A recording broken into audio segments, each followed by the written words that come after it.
हजुर नमस्कार, म बद्रीनाथ सिलवाल। मेरो घर धादिङ ज्वालामुखी 2 मैदी गाविस 5 चैनपुर सिलवाल गाउँ बतासे। अहिले म बसाइ नयाँ बसबार मिलनटोल र म अहिले पढ्ने तारकेश्वर 11 नेपालटार ग्रामीण आदर्श बहुमुखी क्याम्पस BA थर्ड इयर समाजशास्त्र पत्रकारिता मेरो मेजर सब्जेक्ट। म जन्मेको 2036 सालमा। 50 सालमा बुवाई नेगर हरनबु फर्केर आउनुभएको छैन। 2056 सालमा SLC पास गरेँ। 57 वाल्मिकी क्याम्पस, 58-59 RR अनि IA फेल भएर पढ्न छोडेँ मैले। जुन दिन मिल्छ त्यही दिन पढाइमा फर्कौँला भनेर। अनि 60 को फागुनमा बिहे गरेँ। दाइको सालीले बिहे गरेको हो मैले। 61 साल माघको छोरी, 62 सालको चैतको छोरो र 64 साल असारबाट मेरो पारिवारिक बिछोड भएको छ। अब आफूले श्रीमतीले बच्चा लिएर माइत बस्नुभएको छ। मैले अब आफ्नो पारिवारिक भूमिका निभाउन नपाएकोमा, कर्तव्य पुरा गर्न नपाएकोमा श्रीमती, छोरा छोरी, दाइ भाउजू, समाज, आफन्तहरूमा पर्न गएको असरप्रति मैले सरी भन्ने गरेको छु। 66 सालको माघमा मम्मी बित्नुभयो। एउटा दाइ, एउटा भाइ, 2टा बहिनी आफ्नो फ्यामिली लाइफमा हुनुहुन्छ। 64 सालको भदौबाट नै होटेल लाइनमा काम गर्थेँ बसबारमा। होटेलको सपना पुगेर 70 सालमा साउदी 10 महिना, मलेसिया, त्यसपछि मलेसिया 4 वर्ष बसेँ। अब फ्यामिली तनावका डिप्रेसन परेको कारणले गर्दा साउदी मलेसिया रोडमा नै हजुर भनेर सहयोग मागेर बाँचेर आएको बेली हो। 75 भदौमा आएपछि भदौमा आउँदा म खासै कमाएर आउनु पाइनँ। बिरामी भएको कारणले गर्दा ऋण लाएर आएँ। 75 भदौमा आएपछि कारको लाइसेन्स 4 चोटि पास गरेँ, बाइकको लाइसेन्स 3 चोटि पास गरेँ। होटेलको गाडी चलाउने मेरो इच्छा थियो, ट्याक्सी ड्राइभर बन्ने इच्छा थियो। अनि जुन दिन मिल्छ त्यही दिन पढ्न फर्कन्छु भनेर मैले शर्त राखेको थिएँ आफैमा। अनि 78मा मनोहरमावि गङ्गोबु गएर 11 जोइन गरेर 11, 12 कम्पलसरी मिलाएको थियो, पूर्वबाट पास गरेँ। 80 को मौसिरको पहिलो हप्ताबाट ग्रामीणमा पढ्दै आउँदैछु। अहिले 4 वर्षे कोर्समा, तेस्रो वर्षमा रहनेछ। पढिरहेको छु। म अहिले अब गएको फागुन 1 वर्ष पुगेर आयो। मैले अब पहिलो हुन त सुरुवात पोइन्ट चाहिँ एकजना दिपेन्द्र घिसिङ भन्ने भाइले उहाँले सुरुवात गर्नुभएको पोइन्ट हो। 1 रुपियाँ भनेर सहयोगको कुरा चाहिँ म सहयोग त आफू सानैबाट गाउँदेखि काठमाडौँ, साउदी, मलेसिया हरेक ठाउँमा सहयोग बाँचेर आइरहेको व्यक्ति हो। मैले उहाँ त्यही 1 रुपियाँ पोइन्टलाई ल्याइन पनि साथमा लिएर मलाई म अहिले पढ्ने खर्च नभएर मलाई 1 रुपियाँ सहयोग गर्नु न हजुर भनेर यही बोली लिएर हिँडेर मैले अहिले खर्च सङ्कलन गरेर मेरो बोली 1, अब 1, 2, 5, 10, 10, 20, 100, 50, 500, 1000, 1 देखि 1001 सम्म पाउने गरेको छु सहयोग। यसैलाई आधार बनाएर खाने, बस्ने अनि त्यसपछिबाट पढाइ खर्च, कोही बेला हस्पिटल खर्च, सबै खर्च मेरै भएछ। म पार्टीगत रूपमा नि म छैन, धर्मगत रूपमा पनि छैन, म कुनै फ्यामिली लाइफमा छैन, फ्यामिली लाइफमा म फर्कने पनि होइन। र मैले अब फेरि यही नाम यही आइडीमा मैले फेसबुकमा एउटा अर्को भिडियो पनि राखेको छु, यो पनि हेर्न सक्नुहुन्छ। र मैले मेरो QR कोड ई-सेवा यही नम्बरमा 9766 43 42 07 छ। र अर्को मैले चलाउने नेपाल इन्भेस्ट ब्याङ्कको QR कोड मैले चलाउने खाता 0070 50 849 788 पनि छ। QR कोड पनि राखेको छु। गाउँघर अथवा काठमाडौँ, देश विदेशबाट कोही बेला QR कोडमा हल्का अलिअलि केही पैसा आउँछ, यसैलाई आधार बनाएर छ।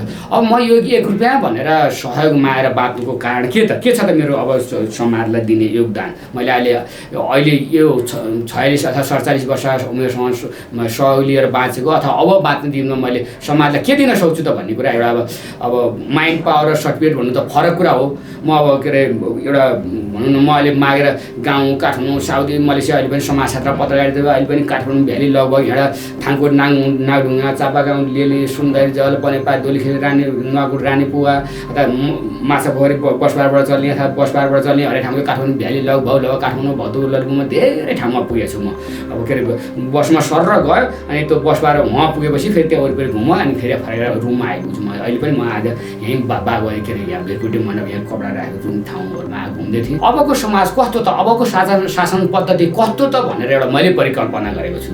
मैले बोकेको परिकल्पना कस्तो छ, म समाजशास्त्र पत्रकारिता पढ्ने नाताले गर्दा र गाउँदेखि काठमाडौँ देश विदेश गर्ने केही अनुभवको नाताले म पूर्ण छु भनेको छैन। म अझ पढ्न तयार छु। म अझ भनौँ न म पढिरहेको छु, आजीवन पढ्ने नै मेरो शर्त हो। म पूर्ण छु भनेको छैन। मैले गरेको परिकल्पना समाज कस्तो भन्दा जनताले चुन्ने प्रधानमन्त्री व्यवस्था बनाउनुपर्छ।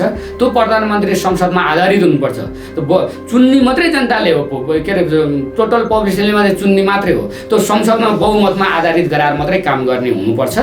के अरे प्रदेश खारेज गराउनुपर्छ, 77 जिल्लालाई 50 जिल्ला बनाउनुपर्छ, 110 समानुपातिकलाई 20 बनाउनुपर्छ, राष्ट्रिय सभा 59 लाई 20 बनाउनुपर्छ, पानी स्वास्थ्य शिक्षा न्याय फ्री गराउनुपर्छ, भूमि घर यातायात राष्ट्रियकरण गर्नुपर्छ, बेसी सेलेरी दिनुपर्छ, खोला नाला पानी पिउने बनाउनुपर्छ र मृत्युदण्डको कानुनमा कानुनी राज्य गर्नुपर्छ। मलाई मुख्य पोइन्ट, मेरो पोइन्ट भन्छ मृत्युदण्डको कानुन। मृत्युदण्डको कानुन दिनुभन्दा पहिला मान्य समाजमा हुने अन्याय, अत्याचार, बलात्कार, भट्टाचार जुन अपराध छ, यी अपराधहरू हुने कारण, जुन सिर्जना हुने कारण छ नि, ती साधन भनेको मानवीय नैतिकाधिकार नपाएर हो।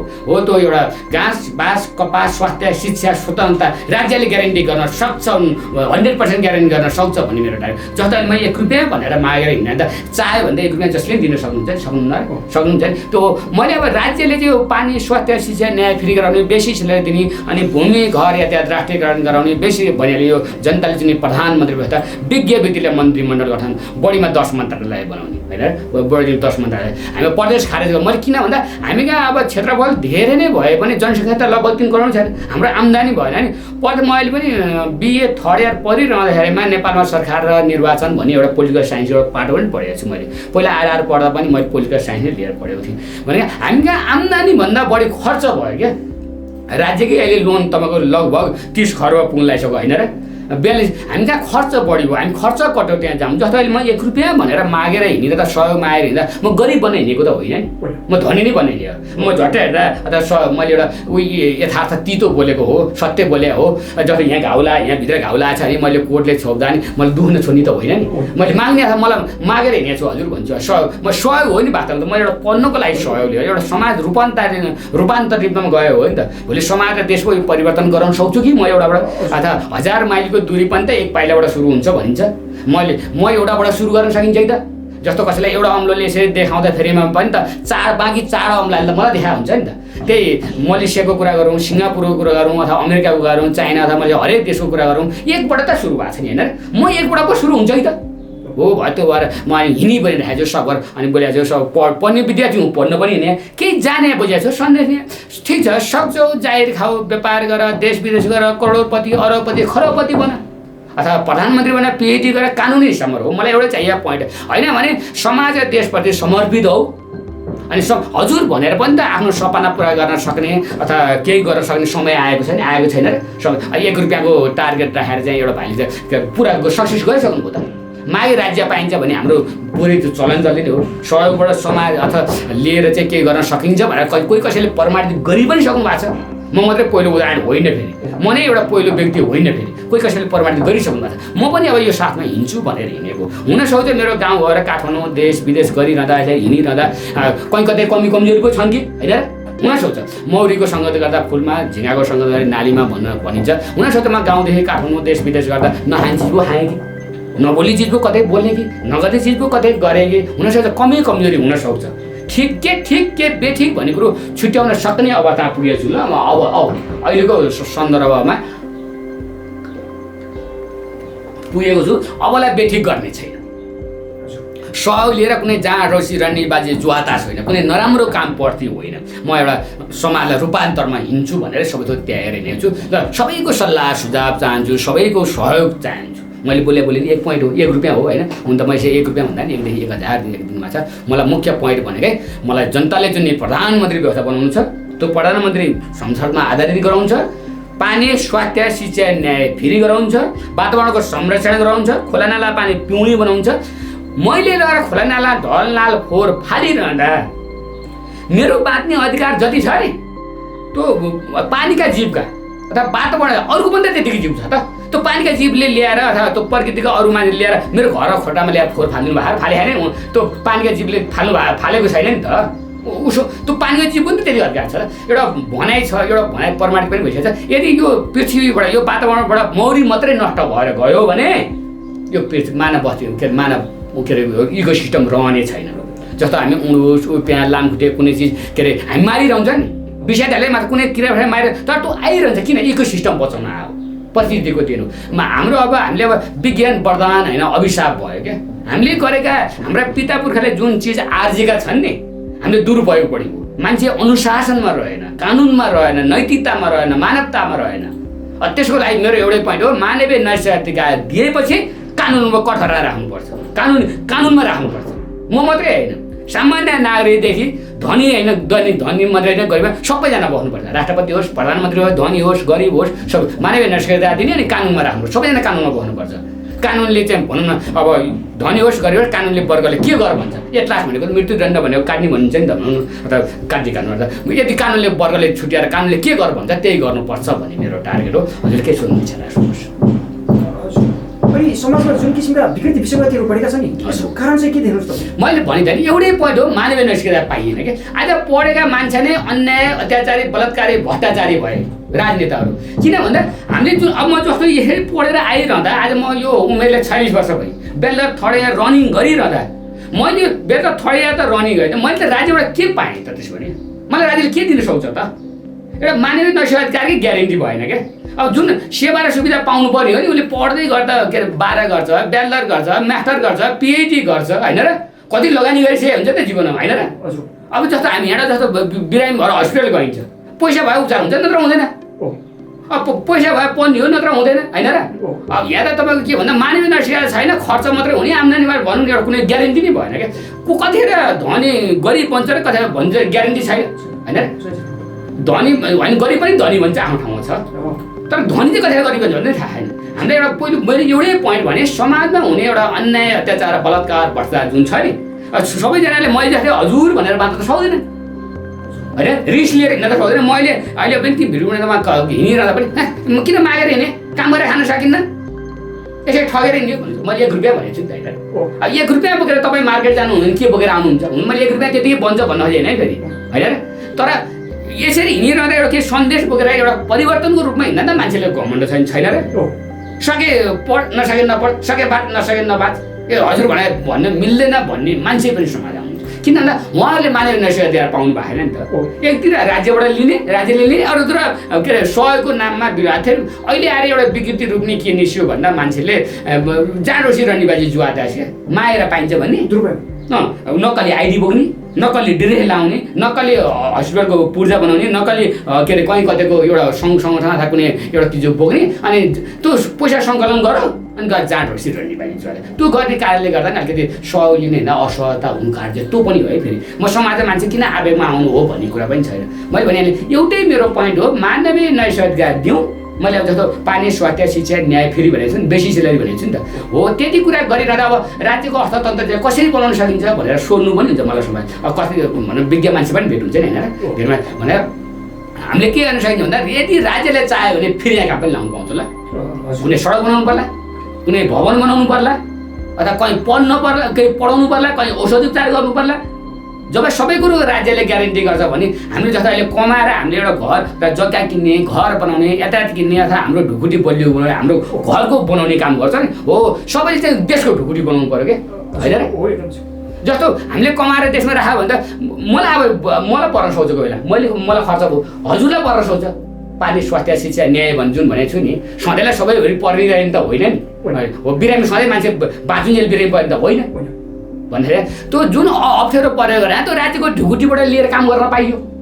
राज्य ढुकुटी चाहिँ व्यक्ति बाहिर गएको बेला अब यसो हो, अब अहिले 21औं शताब्दीको समय हो, स्वतन्त्र दिनु पर्यो, होइन र? हो अब कानुनी राज्य भनेको छु मैले, कहीँ कतै त सबै ठाउँमा पो रौसी चुरोट बेच्न नमिल्ला त, होइन र? अथवा क्यासिनो अथवा जुवा तास सिस्टममा कहीँ न कतै राखिदिनु पर्ला। सङ्घर्षको आधार जिन्दगी बन्यो। अब चुरोटै खान मिल्दैन भने चुरोट फ्याक्ट्री नै बन्द गर्न त मिल्दैन, रौसी खानै मिल्दैन भने रौसी नै बेच्न गर्न त मिल्दैन, मिल्छ र मिल्दैन नि त भन्दा चाहिँ। अब कतिपय कुराहरू चाहिँ व्यक्तिले आफूलाई राख्ने कन्ट्रोलमा पनि भर पर्छ ल।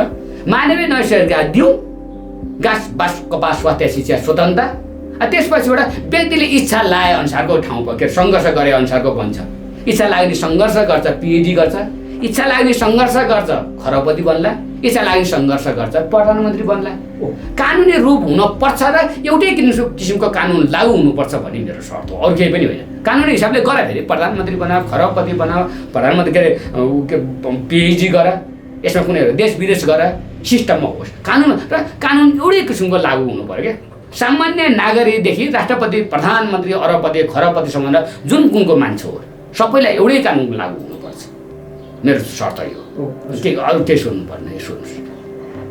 हजुर तपाईँ जुन यो मृत्युदण्डको कुरा गर्नुभयो नि, यो कति सहिलो छ र किन आवश्यक छ नेपालको रहेछ? म त अब विश्व नै एउटै घर हुन्छ भनेर भनेको छु मैले। म त विश्व एकीकरणमा हो नि त। पृथ्वीनारायण शाहले नेपाल एकीकरण भए होइन, भारतमा धेरै राज्यहरू थिए पछि एक भए हो। हरेक देशको इतिहास हेर्दा साना साना टुक्रे टुक्रे राज्य उपराज्य होला एउटा बनाए हो नि होइन, हरेक देशमा होइन। नेपालको कुरा गर्दा नि पृथ्वीनारायण शाहले 22-24 राज्यले एउटा बनाए होइन, यो इतिहास साँच्ची छ भने म त अब यो पनि मेरो शर्त हो कि विश्व एउटै देश बनायो हुन्न र, पृथ्वी देश एउटै देश बनायो हुन्न र। आखिरी अब आवश्यकता पनि हो छ विकास, त्यसलाई थिच अपडेट दिउँ, छैन गरौँ। किन मैले अब सोचेँ भने भूमि घर यातायात राष्ट्रियकरणको कुरा गरेको छु मैले होइन र। यो भूमि घर यातायात राष्ट्रियकरण गरिदिएपछि हरेक कुरा राष्ट्रको मेरो पोइन्ट भनेको 99% समाजवादी होला। अहिले कतिपय मान्छे भन्नुहुन्छ अब 21औं शताब्दी आएर समाजवाद लागू गर्न सकिन्छ र भन्नुहुन्छ, गर्न सकिन्छ। भूमि घर यातायात राखेर मिलेसम्म राखेर व्यक्तिको 5 देखि 15 वर्षभित्र सङ्घर्ष गरेर धनी बनिहाल्छ त होइन र। आज म सङ्घर्ष खोइ व्यक्ति धनी बनेन कि हाम्रो चाहिँ तपाईँको व्यक्ति जन्मन्छ, जग्गा किन्छ अथवा घर बनाउँछ, स्वास्थ्यमा पानीमा स्वास्थ्यमा न्यायमा अथवा एक चिजमा आधारभूत कुरामा खर्च गर्छ, व्यक्ति उठ्नै पाएन क्या। जन्मन्छ हुर्कन्छ आफ्नो अनि आफ्नो परिवारमा सीमित हुँदा हुँदै के अरे बिलिल भएर जान्छ क्या, ऋणी भएरै मर्छ होइन र। उसले म आज मसँग तसँग परिकल्पना कसरी आयो त भनेर कोही कसैले मलाई सोध्नु पनि हुन्छ कि तैँले अब यो विश्व नै एउटा देश बनाउने परिकल्पना अथवा यो मृत्युदण्ड कानुन, पानी, स्वास्थ्य, शिक्षा, न्याय फेरि अथवा यो परिकल्पना कसरी गर्न सकिस् भनेर पनि भन्नुहुन्छ क्या। म त सानैबाट सबैको सहयोगमा आएर बाँचे मान्छे हो नि त। मैले जाँदिनँ, म गाउँदेखिबाट काठमाडौँ, साउदी मलेसिया जहाँ गर्ने आफूलाई नहुने बित्तिकै नपुग्ने बित्तिकै लौ न हजुर म यो अवस्था छु, मलाई पुगिन दिनु न भनेर जस्तो हिँडिरहन्छु। मसँग कोही बेला गाडी भाडा हुन्न, म यहाँ यसरी जान्छ मलाई लैदिनुहुन्छ लैदिनुहुन्छ। जस्तो हिँडिहाल्छु कोही बेला खाजा नाममा भोक लाग्यो हजुर मसँग त छैन कि मलाई खान दिन मिल्छ दिनुहुन्छ। जस्तो हिँडिरहन्छु कोही बेला औषधि पाए म छैन गरिदिनुहुन्छ भने चाहिँ म यसरी मैले जस्तो हजुर भनेर सबैजनाले बाँच्नु त सक्नुहुन्न नि त, त्यो क्यापेसिटी छैन नि त। त्यो सबैले माइन्ड पावर बनाउन सक्दैन नि त, त्यो रिस्क लिन पनि त सक्दैन नि होइन, रिस्क काम गर्छ त्यो राज्यले दिन सक्छ भन्ने मेरो टार्गेट हो क्या। तर अब यसरी घाँस बाँस कपास स्वास्थ्य शिक्षा स्वतन्त्रता सबै कुरो ग्यारेन्टी गरेपछि, पानी स्वास्थ्य शिक्षा न्याय फेरि गरेर बेसी सेलेरी दिएपछि सबै कुरो ग्यारेन्टी गराएपछि पनि त तपाईँको मैले मृत्युदण्ड दिने भन्दैमा सडकमा अथवा कोही घरमा कोठामा त सडकमा हिँडिरहेको मान्छेलाई च्याप्प समातेर ल्याए मृत्युदण्ड दिने भने त होइन होइन नि। एउटा खसी काट्न कुखुरा अथवा पशु मान्छे हामी जन एउटा काट्ने के अरे मान्यता प्राप्त काट्नेलाई त एउटा लाइसेन्स राखेर काट्नुपर्छ भने होइन, त्यो त एउटा लाइसेन्स राखेर काट्नुपर्छ सर मान्यता भने मान्छे त त्यसै काट्न त पाइन्छ त हो। अब जब यदि तपाईँको यो छ नि, यदि सबै कुरा दिइसकेपछि मानवीयता दियो नि त तपाईँलाई भोलि पिएचडी गर्न छुट्छ, प्रधानमन्त्री बन्न पनि छुट्छ, खरबपति अथवा धनी बन्न करोडपति अरबपति खरबपति बन्न पनि छुट्छ। तर यति कुरा सिस्टम लागु परेपछि त मान्छे लाख करोडमा पुग्न गाह्रो पर्ला, राज्य धनी भने यो व्यक्ति कम बन्छ होइन र। त्यो सबै कुरो राष्ट्रियकरण भएपछि त राष्ट्र नियन्त्रणमा लिन्छ नि होइन र, कम मान्छे धनी हुन्छ। तर गरिब चाहिँ कम, गरिब चाहिँ हुन्न भन्दा नि हुन्छ क्या। कोही सडकमा कोही मल हुँदै हुँदैन, राज्य नियन्त्रणमा हुन्छ त के सक्छ व्यक्तिले उसले राज्यले लगाउँछ। अब यति कुरा सबै कुरा दिइसकेपछि पनि मान्छेले अब अन्याय अत्याचार बलात्कार भ्रष्टाचार नराम्रा काम अपराध गर्ने मान्छेहरूलाई एउटा 2 नम्बरी धन्दा गर्नेहरूलाई अथवा त्यो जुन एउटा भन्नु पैसा नम्बरी छाप्ने मान्छेहरूलाई अथवा राष्ट्रले तोकेका मार्न नमिल्ने जनावर मारेलाई जस्तो लाइसेन्सै भए पनि त तपाईँको अहिले न्युजी ढङ्गले कहीँ कतै मान्छे मार्छन् होइन र। यो देखेको छ नि फेरि होइन, कोही कसैलाई तोकेर नहुनु कहीँ कतै छैन अथवा लाइसेन्सै भएर यातायात समयमा कहीँ कतै न्युजी ढङ्गले मान्छे मार्छ नि, अथवा कहीँ कतै कुनै कारणमा न्युजी ढङ्गले कसैलाई मार्ने काम पनि छैन र भन्ने यो एउटा न्युजी ढङ्गले मार्नेलाई अथवा बलात्कारीलाई होइन र अथवा एउटा नोट जाली नोट छाप्नेहरूलाई कुनै राष्ट्रिय जनावरलाई चाहिँ तोकेको जनावर मार्नेहरूलाई मृत्युदण्डको एउटा निश्चित कानुन छ। म एउटा कानुनको विज्ञ चाहिँ होइन है, फेरि मैले एउटा मुलुकी अलिअलि पढेको छु अनि संविधान पढेको छु, अलिअलि कतै कानुन पढेको छु। म अहिले कानुन पढाएको विद्यार्थी पनि होइन, फेरि म समाजशास्त्र पत्रकारिता पढेको, अहिले पत्रकारिता पनि पढेको छु। म कानुनको विज्ञ चाहिँ होइन, तर कानुनले पनि त्यसलाई मृत्युदण्ड चाहिँ अब यति कुरा सबै कुरा राज्यले दिइसकेपछि अनि कस्तो चाहिँ मान्छेलाई लगेर मृत्युदण्ड दिने त, त्यो पनि त क्याटेगोरी बनाउँदैन त्यो दिन्छ नि त। यति कुरा अब यो भन्दाखेरि जुन देशमा अहिले म त विश्व एकीकरणको कुरा गरिरहेको छु होइन र। नेपालको कुरा गर्नुपर्दा यहाँभन्दा पहिला त नेपालमा मृत्युदण्ड कानुन लागु भएको छैन, अहिले छैन नि त हो। यसलाई पनि कमसेकम 1 वर्ष योभन्दा पहिलाको घटनालाई मृत्युदण्ड नदिइकन होइन र त्यसलाई आजीवन जेलसम्म गर्न सकिन्छ, कारावास गर्न सकिन्छ अथवा सर्वस्व हरण गर्न सकिन्छ। अबको पनि कमसेकम 3 देखि 1 वर्ष समय राखेर परीक्षण काल राखेर अनि त्यसपछिबाट मृत्युदण्ड दिने हो नि त होइन र। जहाँ लागु भयो, जहाँ लागु छ अहिले विदेशमा लागु भएको ठाउँमा त लागु छँदैछ होइन र। नेपालको कुरा गर्नुपर्दा अहिलेसम्म त भनौँ कोही कालखण्डमा थियो होला, अहिले चाहिँ छैन हो। अब त्यसलाई चाहिँ गराएर अनि त्यसपछि गरौँ भन्ने मेरो टार्गेट हो। अब म सबै पूर्ण होइन, हजुर हजुर म नै पूर्ण होइन, फेरि मैले एउटा परिकल्पनामा गरेँ त होइन र, हजुर म नै पूर्ण होइन, फेरि मैले पूर्ण भने होइन है, मैले एउटा परिकल्पना गरेको हो। अब यसमा चाहिँ हरेक क्षेत्र विज्ञ होइन र, यो मोबाइलका विज्ञ होला अथवा यो लाइटका विज्ञ होला, पानीका विज्ञ होला अथवा स्वास्थ्यका विज्ञ होला, हरेक क्षेत्रमा हरेक विज्ञ छन्। मैले एउटा परिकल्पना मात्रै गरेको हुँ। यसलाई पनि कति थप घट अथवा प्लस माइनस गुणन भाग गर्न सकिन्छ, सकिन्न र? मैले एउटा परिकल्पना गरेको एउटा मानवीय नैतिकता एउटा कानुनी राज्य। अब हामीले पुगेको वातावरणको संरक्षण हो, ठिक छ। अहिले नेपालको 3 करोड सहित विश्वको 8 अर्ब जनसङ्ख्या होइन, ठिक छ। आवश्यकता छ, जनसङ्ख्या बढाउनु पर्ने आवश्यकता छ भने 8 अर्ब होइन 8 खर्ब अथवा 50 खर्ब हजारौँ खर्ब बनाऊ, आवश्यकता छ भने है। फेरि आवश्यकता छैन, घटाउँ। अब जन्मेरलाई के अरे अब जन्मेर नियन्त्रण दिउँ। पहिलो कुरो प्रकृतिको चाहिँ संरक्षण गरौँ। यो प्रकृति छ त हामी छौँ, भोलि प्रकृति नै नष्ट भयो भने मानवीय सिस्टम रहन्छ र? परिकल्पनै छैन। वातावरणको संरक्षण चाहिँ मेरो पहिलो अभियान हो र मान्छेलाई मानवीय नैतिकता दिएर अनि कानुनी कठोरता राख्न पाइन्छ। पहिले चाहिँ मानवीय नैतिकता दिनु पर्यो कि मानवीय नैतिकता दिएपछि त अहिले पनि छ त, कानुन छैन र? संविधान छ त, कानुन छ त, नभए हो र? तर अपराध चाहिँ खोइ त गरे अन्याय अत्याचार बलात्कार भ्रष्टाचार त कोहीको छैन नि। दिनदेखि तपाईँ पत्रदेखि रेडियोदेखि एमएनदेखि टेलिभिजन आइरहन्छ। किन भइरह्यो त? किन यो के अरे यसैले निरन्तरता किन पाए त भन्दा मानवीय नैतिकता पाएन। अनि कानुन मात्रै लागू गर्न खोजेर कहाँ हुन्छ त? त्यो कानुन लागू नभएको अर्थ छ नि त? छैन, संविधान छैन देशमा, पुलिस प्रशासन सुरक्षा छैन, छ त नभए हरेक देशमा मृत्युदण्ड कानुन भएको देशमा पनि पहिलो कुरो चाहिँ मानवीय नैतिकता। तर दिन सक्ने अवस्था पनि भएको छ क्या, दिन सकिन्छ राज्यले चाह्यो भने।